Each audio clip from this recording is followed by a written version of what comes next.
Hi, sweeties. How are you doing? Welcome to Naya Sing, and thank you all so much for all the love and support. Hope you all are doing great. So you all remember I brought a video yesterday about Asian women talking about Black women, right? So a lot of people also came out to speak on that. Also, their own people, Asian women, also came out to condemn whatever they said and call them out on their bullshit because that is absolutely bullshit.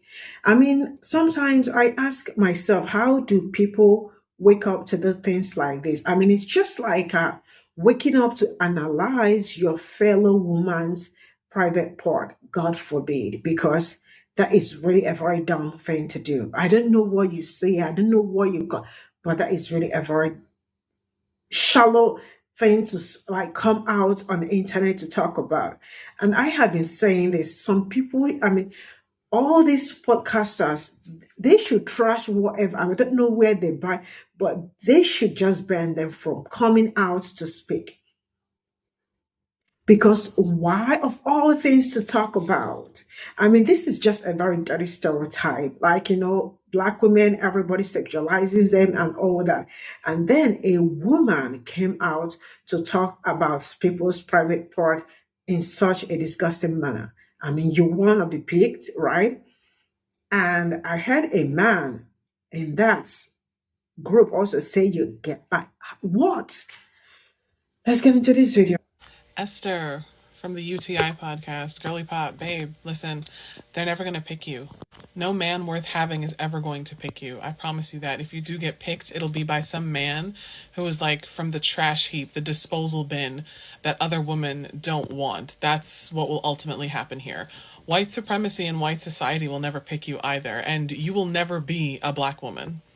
I see more and more now how millennia of violent patriarchy hasn't been able to exist by just because of men's actions. It's not just men's violence that has upheld and enforced patriarchal attitudes over all this time. It's women like this bitch Esther who have been there standing alongside patriarchy, standing alongside white supremacy and racism to hold its hand and lead it down the primrose path. And yes, I'm calling her a bitch because I fully believe in fighting fire with fire and paying evil unto evil. If the golden rule is to do unto others as you would have them do unto you. If you're doing others badly, then you deserve to be done equally as badly, if not worse. You ugly, greasy-faced bitch with your 2014 ass haircut. No matter how large or small or medium-sized a Black woman's sexual anatomy is, you'll never have it. You'll never be a Black woman. You'll never have our essence. You'll never have our cool factor, our resilience, our intelligence. You'll never have our grace. You'll never have our strength. You'll never have our multi-factored internal wellspring of talent that we just seem to draw on every single time. You'll never have that. You'll never have the ability to win in the face of some really daunting circumstances, no matter what. That'll never be you, babe. You're just not that girl. Black women are, however, that girl, have been that girl, and will forever be that girl. And that thought alone, I see now more and more, it drives white women and women of color crazy. That no matter what, no matter how down bad our circumstances are, no matter how down bad the statistics are or lack of resources, Black women really make magic happen. And that just makes everybody so mad. It makes Black men mad. It makes men of other races mad. It makes the entire world over is just mad that Black women exist and exist in ways that defy their hatred. Their hatred in their minds is supposed to define our existence. It's supposed to dictate to us how we act, speak, talk, our ambitions, how we live our lives. And it doesn't. And that drives the entire world crazy. And me, I love it. I am absolutely here for it. This is why so many Black women don't believe in solidarity amongst non-Black women of color, because there is none. Y'all are just as racist and anti-Black the first chance you get towards Black women and towards women of African descent, towards biracial Black women, towards mixed race Black women, anyone who has a parent with African descent. You're just unprovoked, just thinking about my sexual anatomy, thinking about who I lay down with. I'm not fucking you, so why does it matter? Why does it matter? I'm not fucking you and you're not my medical doctor or my obstetrician or gynecologist. So why are you thinking about my sexual anatomy? Isn't that weird? Like, don't you all call it weird when white men say the, like, Orientalist, anti-Asian ass stuff they say about y'all's sexual anatomy? Isn't that weird? So now what, you turn around and do it to black women so that you can try and take back some of the power that whiteness and white supremacy takes from you, and in taking back your power, it requires that you put your foot on someone else's neck. Instead of putting your foot on white people's neck, you put it on black people's neck. That never ceases to amaze me. With people of color the world over, they have so much smoke for people of African descent, and they never, ever, ever, ever, ever have this energy for racist white people. It's women like this funny looking bitch, Esther, who have so much smoke for people like Kamala Harris and Beyonce and Serena Williams and Sierra and Kelly Rowland and Meghan Markle. They have so much to say about women like her, women like those kinds of women, and they never have anything to say about white women who call them all types of horrible Orientalist anti-Asian names. They never have anything to say about white men who just view them as some little, like, kinky toy that they can use and misuse at their whatever. They just view them as some kind of silly little fetish that they can pick up and then put down when they're ready. They never have this energy towards them. Why? Are you afraid of white people? Because black people have demonstrated that we're not afraid, hence why slavery is not a thing anymore and why Jim Crow and segregation are not a thing anymore, okay? We put our money where our mouth is. Is it that y'all don't do that? Is that what it is? Or do you want to be close to white people and you view white people putting down black people as something that you have to mimic and emulate in order to be close to that white power structure? Is that what it is? Is it that your pom-pom is dry and doesn't have any, like, motion, and that it's never changed a man's life? It doesn't even change your own life? Is that what it is? So you just imagine that black women are walking around with sweet nookie that the whole world wants, which may or may not be true, but is that what it is? Your pom-pom doesn't have any action, doesn't have any motion, and it just makes you mad sitting there chafing between your legs every time you walk, you chafe because it's so fucking dry? Is that what it is? Since we're getting descriptive and graphic and technical, okay, we can get down in the mud together. I'm not someone who believes in when they go low, I go high. In the words of the late, great Eric Mays, when they go low, I go lower. So, bitch, your pom-pom is dry like chip. Anyway, we understand now, black women, mixed race black women, we can look to this to understand exactly how racism and sexism have so successfully intertwined with one another through the course of time. It's not just white men and white women who are doing it. It's women like this greasy faced bitch Esther who are also doing it too. And this is why black women, mixed race black women, monoracial black women, biracial black women need to, we need to not just stick together, but like stay in our lane in terms of giving people attention, and in terms of just doing our own thing. Because as you can see, no matter what you do, no matter what kind of black woman you are, they're going to have something to say about you because they just lie awake at night thinking about the wonderful sex that you must be having with your sweet black nookie. And it like drives people insane.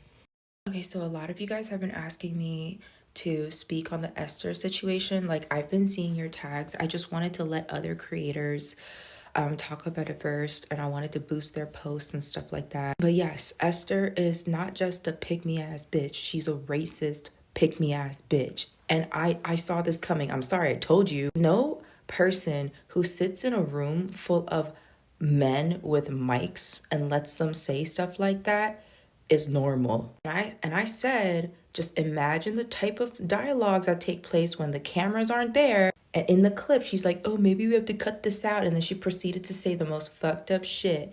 Like, like there was a study that was done. Yeah, was it funded by the fucking KKK? And I'm going to say something nobody else wants to say, okay? If she wanted to talk about how her cooch is so tight, she should have been like, my cooch is so tight because my boyfriend is so tiny. Do you notice how she had to do it by bringing not just another girl down, by a whole race group down? Bitch, what the fuck is wrong with you? You are so embarrassing. Hi, Esther, Under the Influence podcast. Can I see you in my office? Nothing pains me more. Nothing makes me feel more disgusted. Nothing twists my guts around as much as seeing a fellow Asian woman speaking about another person of color like that. I think I'm late on processing all of that because I couldn't bring myself to watch the full clip, and I don't know. I think what pisses me off about all of this is, like, out of all ethnicities, out of all races, out of all genders, we should know. Asian women know what that feels like. To be objectified like that, to be spoken about in such an explicit manner without anyone's consent, is so humiliating. The dehumanization, because that's what you did. You dehumanized all black women. And for what? For why? To make a few men laugh? These are the same men that would speak about you in this explicit manner if you weren't in the room with them. I'm just unsure of what the goal was here. Were you trying to seem funny or trying to seem smart? Because you did neither. Actual funny or intelligent people never feel the need to push anyone else down in order to make themselves seem that way. They just are. We have first-handedly seen the ramifications of what happens when we speak about women of color this way. So if you or any of your buddies saw that clip and thought, that was so funny, hey guys, we should start a podcast, cease. Post heads. I am begging, do not go to Best Buy. Do not get those mics. Let me get this straight. I get to be dehumanized, experience misogyny, experience racism, be sexualized by all men, including my own men and my race. I also get to be stereotyped as the angry black woman, ghetto, loud, ratchet, and nappy-headed. Oh, and lazy. And now we've added a new one. Now I also have to worry about men looking downstairs, wondering, how loose is it? Thank you, Esther. I don't remember where I was specifically, but when I was little, somewhere in the US, I was around 8 or 9 years old, I was in an adult conversation that I should have been in. It's not like these grown-ups were talking to me, but I was in the vicinity and I could hear basically what they were saying. And I remember at the time it was a group of black men talking to each other. And this was not a kid-friendly area. They were talking about women in the most naughty way and all the ways that you could think they were. And then they started talking about specifically women genitalia. And at some point, I remember one of them saying, "Hey, haha, Asian women have sideways genitalia." Yeah, this is where we're going. And at the time, again, I was a kid and I should not have been around to hear that, but at the time I still had a general understanding of women genitalia. I'm Haitian, so in my culture, like, women tend to be naked around other women all the time. Like, if my mom's taking a shower, she would be naked, I would see her body. If my aunt's taking a shower, she would be naked, I would see her body. It's not something that's rare for us, most of us at least. And with the brain of a little girl, even with that little understanding of the human body, I had a general understanding that even though these things might vary in, like, size and color, they're still kind of laid out the same. And so I thought that was kind of silly. At the time, I was too young to understand that it was a racist and a sexist comment made by that man. And, I forgot about it. Years later, I would be in college listening to 3-6 Mafia, Half on a Sack, the one that you guys liked. There's a part of the song that basically says that same sexist and racist stereotype against Asian women. And I must say again, it is racist and sexist. But not only that, it's ridiculously stupid. It's one of the most dumbest and ignorant things I've ever heard in my life, and I still stand by that. So, now that I'm 25 years old, I would not go to a podcast and talk about Asian women's genitalia in the first place. And even if I find myself in a conversation with a man or a woman who said that, I would probably deter from engaging in conversations that are sexist and racist towards Asian women, especially with the layer of humiliation that comes with what is being said. Not only are you speaking about somebody's private area, somebody's intimate area, because you shouldn't in the first place, but you're also feeding misogynoir, specifically misogynoir, because one of the best ways to dehumanize women and make them feel less than for men and other women to do is to talk about their body, especially that area. And call me sensitive if you want to, but I think it's extremely dehumanizing to talk about a group of people like that, even if the statement is ridiculously fucking stupid. Now, besides the fact that not every dumbass needs a podcast mic, I'm so sick of black people as a group being used as like some card to pull out of your back pocket when you have nothing else to talk about or when you want to echo your point. Like, where the fuck did that even come from? Because not only is that just blatantly false, but that had nothing to do with your conversation. Everything I'm learning about this stupid Under the Influence podcast and all the dumbasses on that show don't make any sense to me, because what on earth would possess you to be like, well, maybe I shouldn't say this, and then say it anyways? Why did you say it to begin with? Esther, when you said that, did you realize that black women aren't the only people who love black dick? You probably got a cousin right now who fucking on a nigga. Like everybody else in every other race don't love niggas just like us. So, Under the Influence podcast was talking about how black women are loose down there. Black women have loose flower. Y'all know what a flower is. A girl's flower. Yes, a girl's flower. They were talking about how they're loose. I just have a question to my black girls. Is it true?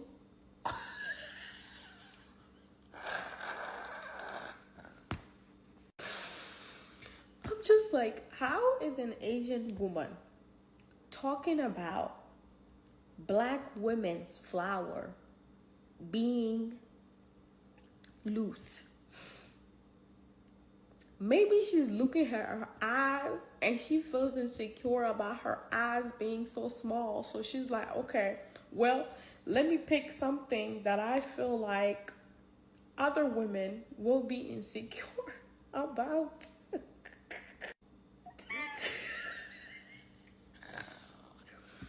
Or maybe she feels like a lot of black girls nowadays, they're dating Asian men. And maybe they're stealing Asian men due to the looseness of your flower down there, guys. Black women, stay away from Asian men, because if you do not, Asian women will come for y'all and talk about how y'all are not tight down there. You know, the only people that can confirm this are people that are married to black men that are married to Asian women, and Asian men that are married to black women. They are the only people that can confirm this. We cannot confirm this. Even y'all yourself cannot confirm it. Okay? Because y'all can't do anything to your flower. But that's so funny though. Sorry. Dear black women, I'm so sorry, but your flower is loose down there. Go and fix it. The only thing is we don't got a BBL for that. Next. You guys, okay, I'm gonna say something kind of wild, but it's because I saw it somewhere. But I don't know if we might have to cut it out. But anyways, someone said that the reason why some girls' vagina is tighter than others is because, huh? No. It has nothing to do with that. They said that it's because, like, ethnicity-wise, like black men have, are known to have larger dicks, so therefore the women have bigger holes. And then that doesn't make sense. Waking up with black women on your mind, it must be hard. It must be hard that black women living rent free in your head. To make comments on a group of people's body parts, like, it seems like people will find every and any angle to try to diminish black women. And you know what? When you hear pick-me's talk, you can't even be mad at them, because they would say every and anything in order to please the people in front. Even the people in front of them, it's like, well, this doesn't make sense, and you're still trying to push it. And the fact that you are a part of another marginalized group and you're trying to kick down another group of people in that group is wild behavior. It costs absolutely nothing to keep black women out your mouth. It costs absolutely nothing to keep black people out your mouth. It's free. Nobody's charging you just to be quiet. The fact that you sexualize a whole group of people for clicks and views, knowing that it was a crazy statement because you stated that at the beginning, is nasty work. People, you gotta do better.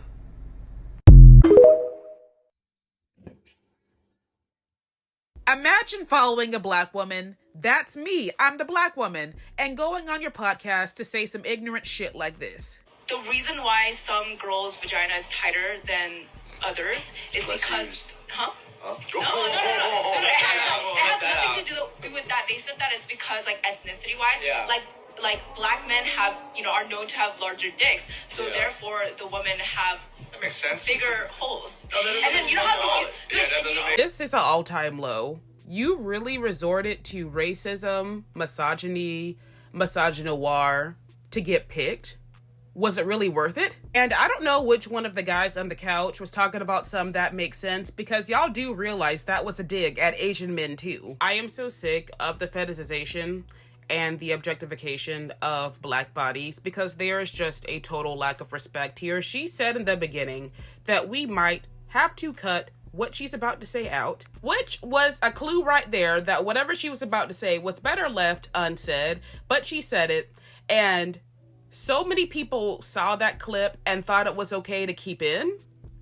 Are you serious? It's almost as if they see black people as memes, hence the username, and objects for the entertainment and not real people that have feelings. Esther, do better and throw the whole damn podcast away.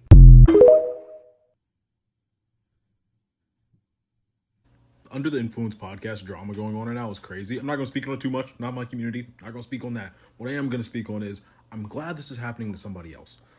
If you were to tell me like the CIA was like, hey, I'm going to drop like a bunch of mics in the black community. I'm going to pay some guys $2K a week to create different like race and like dating discourse every day. Got to keep those people down. If you were to tell me that, I'd believe you. I'd believe they had a whole sector for that.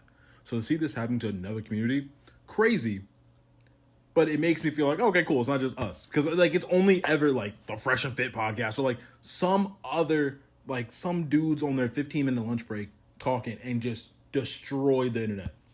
But now it's not us this time. So this is all I got from the stitches. And sincerely speaking, some people really need to fix themselves up because Black women wake up every day to some kind of dirty stories, dirty news, and all of that. And I do not see them coming out, not even for a day, to attack anybody. But there are some things people should do or should be able to do with them.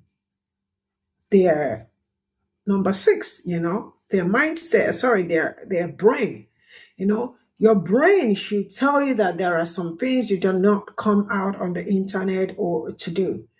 And I keep asking myself, how did people get this, trash their microphone and everything, all that they use for that podcast?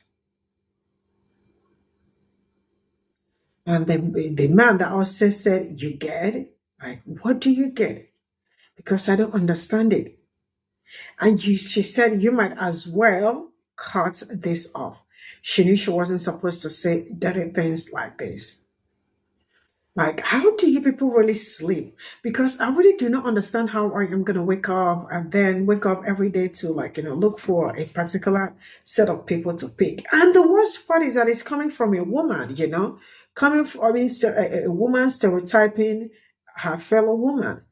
And sometimes, where did they get all these news? Because there are some things you hear, you start asking yourself, how did they hear things like this? So how did she get to know all this? And what gave her the audacity to stand in front of a camera to say it? Now, I keep saying it. I hate making excuses. I don't make excuses for anybody anymore because we are used to, some of us are very used to coming out to make excuse for them, and I call anybody that come out to do something like that dumb. When people tell you who they are, do not question it because there is no need for you to question it. Like, really, I am drained. I am exhausted coming out every day to things like this. And you all think it's cool? No, it's not cool. It is not cool. It's a dirty behavior if you don't know. And I really hope that you get all you want. Go and ask, it looks like they did not tell them. You all remember those British men, the Funhad and James. Am I telling you not to tell anybody? Normally they get millions. Am I saying 30? What is 30 million views? Like 20 something views, 200 and something million. I'm not saying thousand.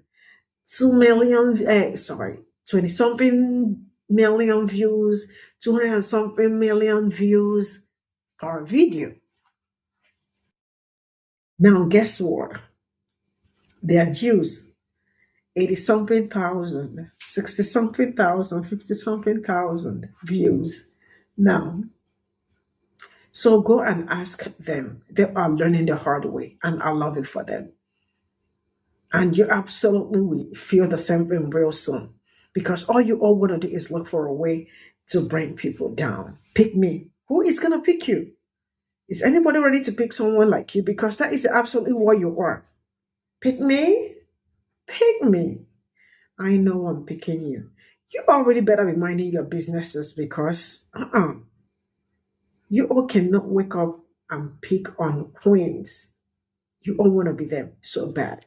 that you wake up and you talk about them. You can admire a Black woman for their intelligence. You know how beautiful they are, how intelligent they are, how graceful they speak and all that. You can admire them for that and speak well of them. But you decided to go the other route. See you when we see you. Bye for now.